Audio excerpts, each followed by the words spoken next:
નમસ્કાર દર્શક મિત્રો, હું છું રૂપલ વણેચિયા. સંપૂર્ણ ન્યૂઝમાં આપનું સ્વાગત છે. પાલનપુર આરટીઓ કચેરી ખાતે આજે આરટીઓ ઇન્સ્પેક્ટરો દ્વારા ઘંટનાદ કરી પડતર પ્રશ્નો માટે વિવિધ પ્રદર્શનો કરવામાં આવ્યું હતું.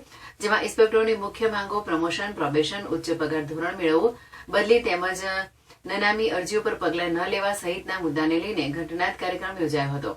બનાસકાંઠા આરટીઓ કચેરીમાં અંદાજિત 50 કરતાં વધુ ઇન્સ્પેક્ટરો ફરજ બજાવે છે અને તેઓ સતત સરકારનું ધ્યાન ખેંચવા વિવિધ આંદોલનો કરી પોતાની માંગણીઓ રજૂ કરી રહ્યા છે. આજે વિરોધ દરમિયાન ઇન્સ્પેક્ટરો ઘંટનાદ વગાડી સરકાર સામે આક્રોશ વ્યક્ત કર્યો હતો. આરટીઓ કચેરી ખાતે છેલ્લા કેટલાય દિવસોથી જુદા જુદા સમયે જુદા જુદા કાર્યક્રમો યોજી વિરોધ કરવામાં આવી રહ્યો છે.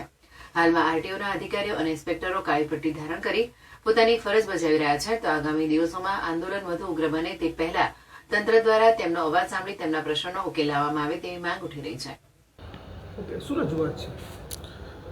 Gujarat motor vehicle technical officer association દ્વારા ઘણા લાંબા સમયથી અમારી સર્વે અધિકારીઓ માટેની પ્રમોશન, પ્રોબેશન, બદલી, ઉચ્ચતર પગાર ધોરણ મેળવવું એ બાબતની ઘણી રજૂઆતો અમારા તરફથી કરવામાં આવેલી, પરંતુ ઉપરની કચેરી દ્વારા એ પ્રશ્નોનું કોઈપણ પ્રકારનું નિરાકરણ આવેલ ન હતું.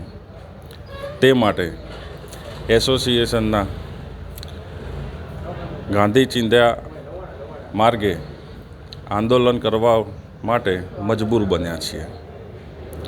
એમાં સૌ પ્રથમ દિવસે અમોએ અમારી કચેરીના વડાને આવેદનપત્ર પાઠવેલ, ત્યારબાદ કાળી પટ્ટી ધારણ કરીને વિરોધ દર્શાવેલ તથા આજ રોજ અમોએ ઘંટનાદ અને સૂત્રોચ્ચાર કરીને અમારી માંગણીઓ પરત્વે સુખદ નિરાકરણ આવે તે માટે અમારો અવાજ પહોંચાડવા માટે અમે આજનો કાર્યક્રમ કરેલ છે.